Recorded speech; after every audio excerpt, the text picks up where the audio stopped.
What's the funniest reason you've been called into school to collect your child? My 8-year-old son, Jake, discovered the school's dress code loophole and exploited it like a tiny lawyer. Our elementary school had this super strict uniform policy. Navy pants, white polo shirts, black shoes only, no exceptions. The principal, Mrs. Rodriguez, was notorious for sending kids home over the tiniest violations. Last month, Jake got in trouble for wearing sneakers with white stripes instead of solid black. I had to leave work to bring him new shoes.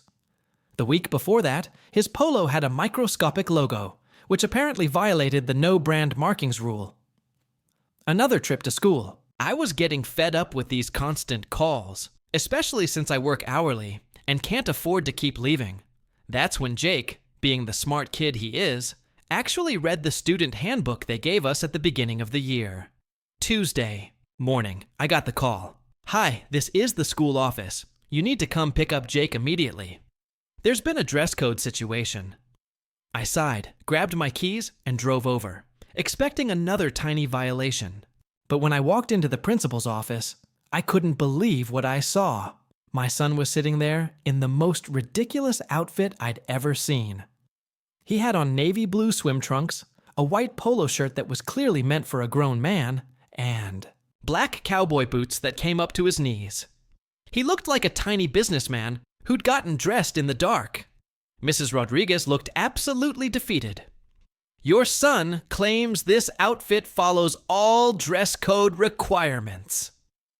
Jake grinned and pulled out a crumpled copy of the handbook. "Mom, look what I found. It says navy pants or navy bottoms, swim trunks or navy bottoms. It says white polo shirt but doesn't specify the size. And it says black shoes with no height restrictions." I tried so hard not to laugh. "Where did you even get these clothes?" "Dad's closet and Grandpa's garage," he said proudly. "I measured everything this morning to make sure it was the right colors." Mrs. Rodriguez cleared her throat. "While technically correct, this clearly violates the spirit of the dress code policy." That's when Jake hit her with the real kicker. He flipped to another page and pointed. "But it also says here that students can't be sent home unless they're completely out of dress code. Since I'm following all the written rules, you can't make me change." The poor woman looked like she'd been outsmarted by a third grader, which she absolutely had. She kept reading the handbook, looking for something to nail him on, but Jake had done his homework. The boots are definitely black shoes. The shirt is white and has a collar. The swim trunks are navy blue bottoms. Everything matches exactly what's written here. Other teachers started peeking into the office to see what was happening. Word spread fast, and by lunch, half the school knew about Jake's loophole discovery. Mrs. Rodriguez finally said, "Fine, you can stay today, but tomorrow we expect normal school clothes." Jake shook his head. "Actually, the handbook doesn't define normal. It just lists the requirements I'm already my 8-year-old son, Jake, discovered our elementary school's dress code loophole and exploited it like a tiny lawyer." The school had a strict uniform policy. Navy pants, white polos, black shoes, no exceptions. The principal, Mrs. Rodriguez, was notorious for sending kids home over the tiniest violations. Jake had been in trouble before, once for sneakers with white stripes, another time for a tiny logo on his polo. Both times I had to leave work to bring replacements. One Tuesday morning, I got the call again. "You need to pick up Jake immediately. There's a dress code situation." I sighed, expecting another minor violation. But when I arrived, I saw Jake sitting in the principal's office wearing navy blue swim trunks, an oversized white polo shirt meant for an adult, and black cowboy boots that came up to his knees. He looked like a tiny businessman who dressed in the dark. Mrs. Rodriguez looked defeated. "Your son claims this outfit follows all dress code rules." Jake grinned and pulled out a crumpled handbook. "Mom, it says navy pants or navy bottoms. Swim trunks count. White polo shirt, no size specified. Black shoes, no height limits." I barely held back laughter. "Where'd you get this outfit?" "Dad's closet and Grandpa's garage," he said proudly. Mrs. Rodriguez tried to protest, but Jake hit her with the real kicker. It also says students can't be sent home unless completely out of dress code. I'm following the rules, so you can't make me change. The poor principal was outsmarted by a third grader. Teachers peeked in. Word spread fast. By lunch, half the school knew about Jake's loophole. Mrs. Rodriguez sighed. Fine, you can stay today, but tomorrow we expect normal school clothes. Jake shook his head. Handbook doesn't define normal. I'm good. Story 2. Look, I've been sitting on this story for months now, and I need to get it off my chest because honestly, I'm still processing how everything went down. Some of you are going to think I'm the biggest piece of work on the planet, but I need to tell someone what happened. So, here's the setup. I'm Marco, 34, and I've been married to Naomi for 6 years. My older brother, Jensen, has always been the golden child in our family. Makes 3 times what I do, drives a Mercedes, lives in this ridiculous house that looks like something out of a magazine. Me. I was working at a mid-level tech company, driving my 2018 Nissan Sentra. That's perfectly fine, but apparently not. Impressive enough? Living in our decent but not flashy apartment. The thing is, I've always known Naomi had a thing about status. When we got married, she'd make these little comments about how Jensen's wife Diana gets to travel to Europe twice a year, how their kitchen renovation costs more than our annual rent, how Jensen just seems to have his life together in ways I don't. I figured it was just normal comparison stuff that couples go through. You know, every family has dynamics, but here's what none of them knew. I'd been planning something for almost 2 years. See, I'm not stupid. I could see the way Naomi looked at Jensen at family gatherings. The way she'd suddenly get quiet when he talked about his work or his latest purchase. I could see how she'd dress up extra nice when we visited them. How she'd laugh just a little too loud at his jokes. And Jensen, he'd do this thing where he'd put his hand on her shoulder when he talked to her. Stand just a little too close. Make these comments about how I was lucky to have someone like her. So, I started documenting patterns. Not in some creepy way, just mentally noting things. The way they'd exchange looks. How Naomi would check her phone more often after family dinners. How Jensen would text me about getting together, but then suggest we bring Naomi along. I'm not paranoid, I'm observant. And what I observed told me I needed to be ready for something. The job thing happened on a Thursday in March. Our company had been struggling for months, and they finally did a round of layoffs. People got cut, including me. It wasn't personal. It wasn't about performance, just numbers on a spreadsheet.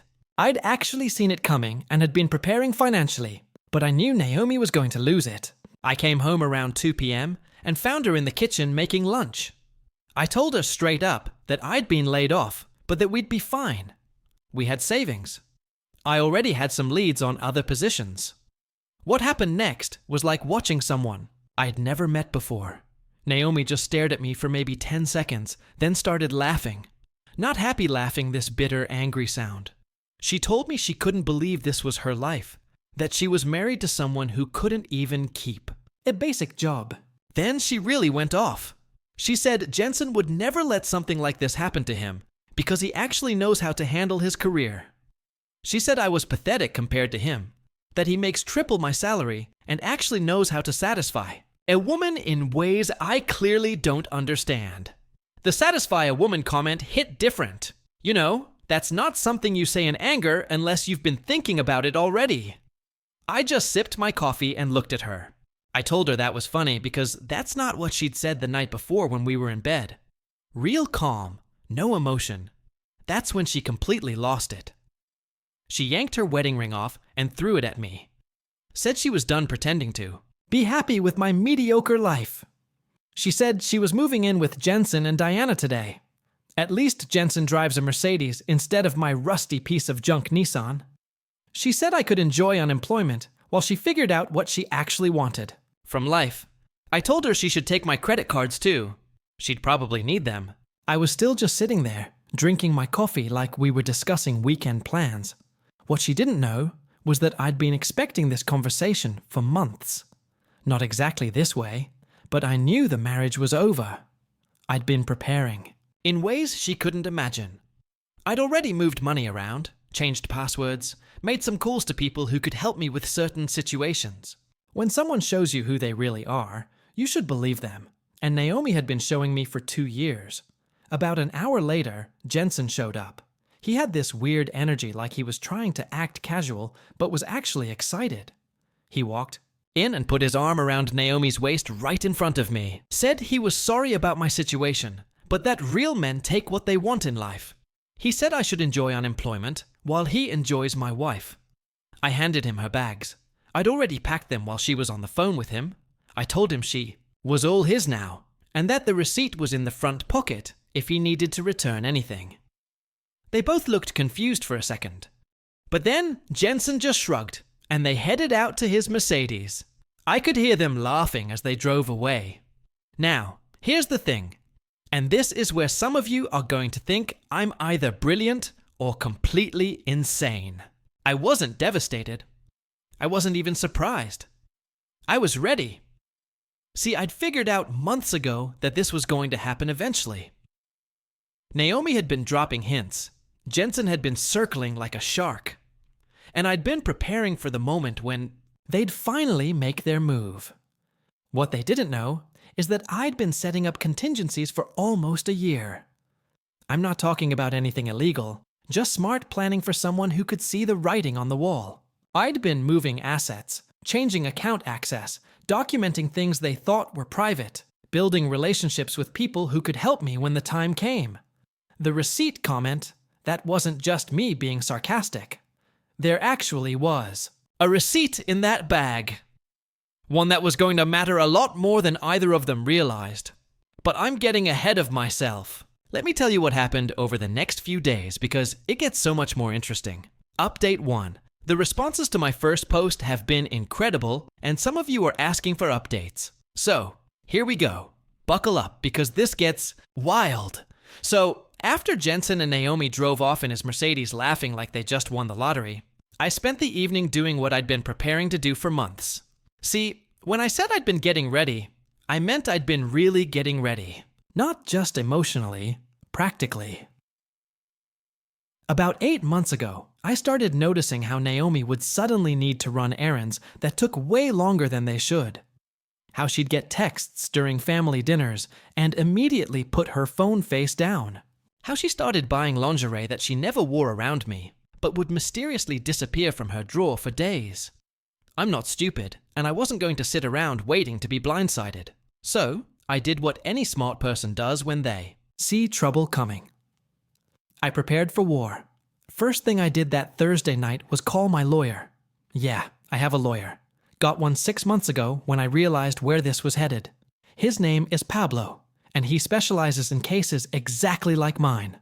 I'd already given him a heads up that things were about to go nuclear. So, when I called him at 7 p.m., he was ready. Pablo told me what I already knew. In our state, adultery doesn't really matter for divorce proceedings, but it sure as hell matters for other things, like joint accounts, like the apartment lease. That's in both our names, like the car loan for Naomi's Honda that I've been paying for 3 years.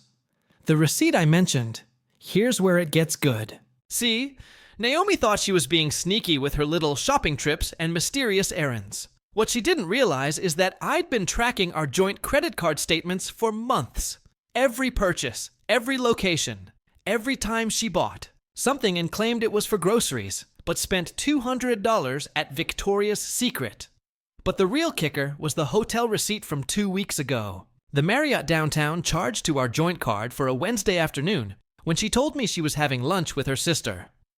Room service for 2 champagne. The works. And guess who was at a business conference at that same hotel that same week? Yeah, Jensen. So, that receipt I put in her bag, it was a copy of that hotel bill along with a little note that just said, "Thanks for making this easy." Now, some of you are probably thinking I'm some kind of vindictive psycho. But here's the thing. I genuinely loved Naomi for 6 years. I would have done anything for her, but she decided to throw it all away for my brother, and she thought she could do it without consequences. That's where she was wrong. Friday morning, my phone starts buzzing. It's Jensen. He's calling me like, We're still buddies, like he didn't just walk off with my wife the day before. He tells me he thinks we should talk, that he wants to explain the situation, that he doesn't want this to affect our family relationships. I let him talk for about 10 minutes. He's going on about how sometimes people grow apart, how Naomi deserves someone who can provide for her properly, how he never meant for it to happen, but sometimes you can't help who you fall for. Real touching stuff. Then he gets to the part I was waiting for. He tells me he's willing to help me out financially while I look for a new job. Maybe cover my rent for a few months. Help me get back on my feet. He's being so generous, so understanding. What a great brother, right? I told him I appreciated the offer, but I was actually doing just fine. In fact, I was doing better than fine. See that job I lost? I'd been planning to quit anyway. I'd already lined up something better. Much better. A position with a startup that's about to go public with stock options that are going to make Jensen's Mercedes money look like pocket change. The silence on his end was beautiful. He clearly hadn't expected that. But then he tries a different approach. He starts talking about how he knows this is hard for me, but Naomi's been unhappy for a long time. How she's told him things about our marriage that make it clear we weren't right for each other. How she's confided in him about things that I apparently never understood about her needs. That's when I knew he was fishing. He wanted to see what I knew, how much I'd figured out. So I decided to give him a little taste. I told him it was funny that he mentioned Naomi confiding in him because she'd been confiding in me too. About how she thought someone was following her when she went out. About how she'd been getting weird feelings like someone was watching her and Jensen when they thought they were being discreet. About how she was starting to wonder if maybe they hadn't been as careful as they thought they'd been. The silence got longer. Then, Jensen's whole tone changed. Suddenly, he's not the understanding brother anymore. He's demanding to know what I mean by that. He's asking if I've been spying on them, if I've been stalking his wife Diana too, since we're family and all. He's getting aggressive, which told me everything I needed to know about how guilty he was feeling. I just laughed. I told him I didn't need to spy on anyone. They've been doing all the work for me. Every text message sent on joint phone plans, every credit card charge on shared accounts, every location that gets automatically tracked when you're on the same family cell plan and don't bother to turn off location sharing. That's when he hung up on me. About 2 hours later, Naomi calls. She's crying, which would have destroyed me 6 months ago, but now just confirms that they found my little gift. She's asking me why I'm trying to hurt her, why I can't just let her be happy. She says she never meant for me to find out this way, that she was going to tell me eventually. I let her cry for a bit, then I asked her a simple question. I asked her how long she thought she could keep charging hotel rooms to my credit card without me noticing. More crying. She tells me it only happened a few times, that it didn't mean anything at first, that she was confused, and Jensen was just helping her figure out her feelings. She says she loves me, but she's not in love with me anymore, and that she thought I would understand because I'm such a good person. Then she asked me the question I'd been waiting for. She asked me what I want from her to make this easier for everyone. And here's where I started laying out the real plan. Because, see, this was never just about catching them. This was about making sure that when the dust settled, I came out on top, and they learned exactly what it costs to betray someone who's been nothing but good to you. I told Naomi we needed to meet in person to discuss the divorce terms. All three of us, me, her, and Jensen, since he was so invested in her happiness now. I suggested Sunday afternoon at the coffee shop where we had our first date. Neutral territory, civilized conversation. She agreed immediately, probably thinking she could sweet-talk me into being reasonable. Jensen got back on the phone and said he'd be there too, that he wanted to make sure everything stayed respectful. Neither of them had any idea what they were walking into. Because, you see, that new job I mentioned, it's not just any startup. It's a company that Jensen's been trying to get a consulting contract with for 8 months. A company where I now have significant influence over vendor relationships and partnership decisions. A company that's about to make some very expensive choices about who they work with and who they don't. Sunday's meeting isn't going to be about divorce terms. It's going to be about consequences. Update 2. Guys, I'm still shaking from what went down yesterday, and I need to tell you everything because holy hell, this was even better than I hoped. So, Sunday rolls around, and I get to the coffee shop early, same place where Naomi and I had our first date 6 years ago, which I thought was a nice touch. I'm sitting there with my laptop, looking like I'm just working on some casual stuff, when they walk in together. The sight of them made me realize how long I'd been preparing for this exact moment. Naomi's wearing this dress I've never seen before. Probably bought it with my credit card for one of her hotel visits with Jensen. Jensen's got his arm around her like they're some power couple. Both of them trying to look confident and in control. They sit down across from me, and Jensen immediately starts with his big brother routine. He tells me he's glad we can handle this like adults, that he knows this situation is complicated, but he wants everyone to come out of it. Okay, he says. He's prepared to be generous in the divorce settlement because he doesn't want bad blood in the family. I just looked at him and started laughing. Not fake laughing, genuine amusement. I told him that was really thoughtful of him being so generous with assets that aren't his. That's when Naomi jumps in. She starts going on about how she never wanted to hurt me, how she fought her feelings for Jensen for months before anything happened. She says she knows I'm a good person and I deserve to be happy, but she can't pretend to be something she's not anymore. She tells me she's already talked to a lawyer and she thinks we can make this as painless as possible for everyone. I let her finish her whole speech. Then I opened my laptop and turned it around so they could see the screen. It was our joint bank account page showing a balance of exactly $12.37. Jensen's face went completely blank. He asked me what happened to the rest of our savings. I told him that was an interesting question, considering our savings account had been steadily drained over the past 8 months by someone who thought hotel rooms and expensive dinners were more important than building a future together. I said, I'd simply moved my contributions to accounts that Naomi doesn't have access to, since she'd made it clear she preferred spending money on her relationship with him. Naomi starts getting defensive. She says she never spent that much money, that I'm exaggerating, that most of those charges were for legitimate things. She's getting louder, and people in the coffee shop are starting to look over. So I pull out a folder. Yeah, I brought props, and start reading off charges. Marriott Hotel, Wednesday, March 15th. Room service for 2. Victoria's Secret, Friday, March 10th, $247. Nordstrom, Saturday, March 18th. $412 for a dress she wore exactly once. Leonardo Restaurant, Thursday, March 23rd. Dinner for 2 at $360 when she told me she was having a girls' night with her sister. Jensen's trying to stay calm, but I can see him starting to sweat.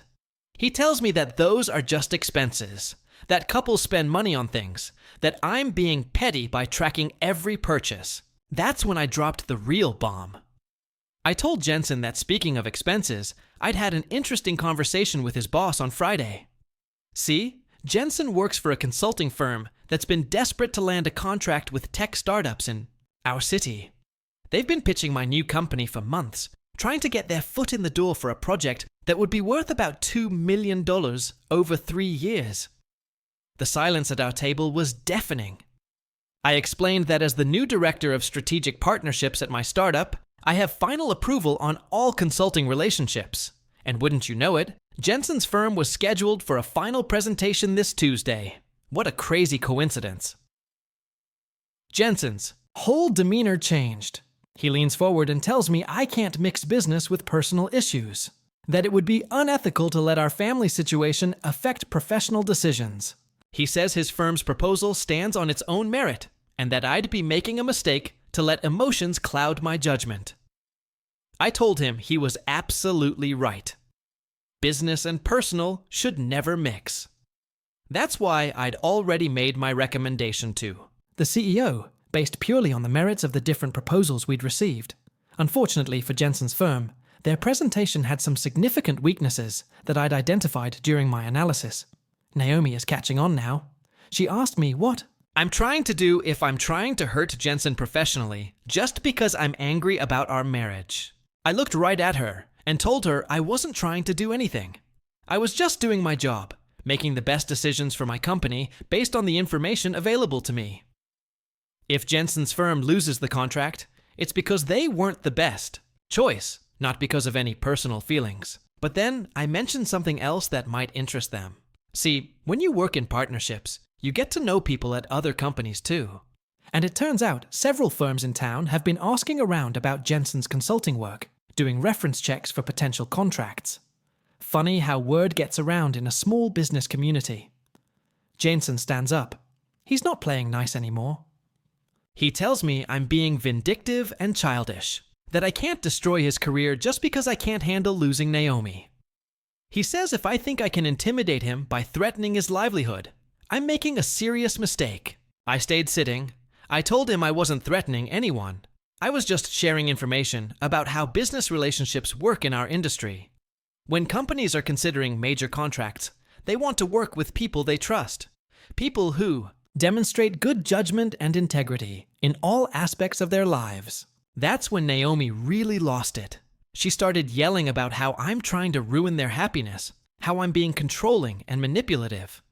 She says she should have known I'd try to punish them for being honest about their feelings. She's crying now, asking me why I can't just let them be together without trying to destroy everything. The whole coffee shop is staring at us now, which was exactly what I wanted.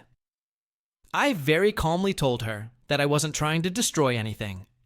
I was simply protecting my own interests after discovering that my wife and my brother had been betraying me for months while using my money to fund their affair. I said, if that made me vindictive, then I guess I was vindictive. Jensen sits back down and tries a different approach. He says he understands I'm hurt, but that he's still my brother, and he wants to find a way to fix this. He offers to pay back every penny that Naomi spent on their relationship. He says they'll cover the divorce costs, help me get settled somewhere new, whatever I need to move forward. I told him that was generous, but it was a little late for apologies and settlements. See, the thing about trust is that once it's broken, it affects everything. How could I trust his company to deliver on a major contract when he'd already shown he was willing to lie to and betray his own family? How could any business partner trust someone who would systematically deceive the person closest to him for months while spending that person's money to do it? The look on his face was everything. I'd been working toward for months. But here's the thing, I wasn't done. Because while they were sitting there, trying to figure out how to salvage Jensen's business reputation, they had no idea about the other preparations I'd been making. I told them I'd gotten an interesting call from Diana on Saturday. Jensen's wife had some questions about their joint accounts, seemed to think there might be some unauthorized charges she wanted to discuss with him. Apparently, she'd been doing some checking of her own after I'd accidentally mentioned to her at the last family dinner that Jensen had been working such long hours on client dinners recently. Jensen went completely white. He asked me what I told Diana. I said I didn't tell Diana anything. I just mentioned that he'd been putting in a lot of evening hours lately, and that Naomi had mentioned seeing him around town during some of her errands. Diana's a smart woman. She could draw her own conclusions. Naomi is staring at Jensen now with this look of panic. She asks him if Diana knows about them, if she's going to cause problems for them. And that's when I realized something beautiful. They hadn't thought this through. They'd been so focused on sneaking around and having their affair that they never considered what would happen when the sneaking was over. Jensen's marriage, his business relationships, his family connections. They were all about to become collateral damage in their little love story. I closed my laptop and told him I had to go. I had a busy week ahead of me with the partnership presentations and all. I mentioned that Tuesday's meeting was going to be particularly interesting. As I was walking out, I heard Jensen calling after me, telling me we needed to finish this conversation, but I was done talking. The real show is just getting started. Final update. All right, Reddit. Here's how this whole mess finally ended. Some of you have been asking for updates, and honestly, I needed some time to process everything that went down. So, Tuesday rolls around, and Jensen's consulting firm gives their presentation to my company. I sat in that conference room. and watched my brother pitch a $2 million contract, like his life depended on it. And maybe it did, because by that point, Diana had already started asking him some very pointed questions about their joint accounts. The presentation itself was actually decent. Jensen's good at what he does. I'll give him that. But when it came time for the Quanda session, I asked some very specific questions about their company's approach to ethics and integrity in client relationships, how they handle conflicts of interest, what their policies are around transparency and trust. You could see Jensen sweating through his shirt. We told them we'd make our decision by Friday.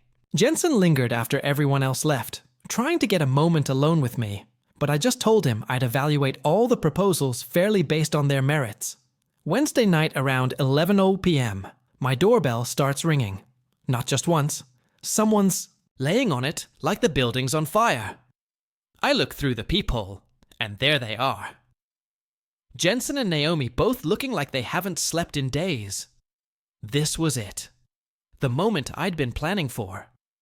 I open the door, and Jensen immediately starts talking. He tells me Diana found the hotel charges that she's filed for divorce and frozen their joint accounts. He says his firm didn't get our contract, and now his boss is asking questions about his recent performance. Naomi's behind him crying, saying her sister won't talk to her anymore because she told her the truth about the affair. They want to come inside to talk. I told them we could talk right there on my doorstep. Jensen,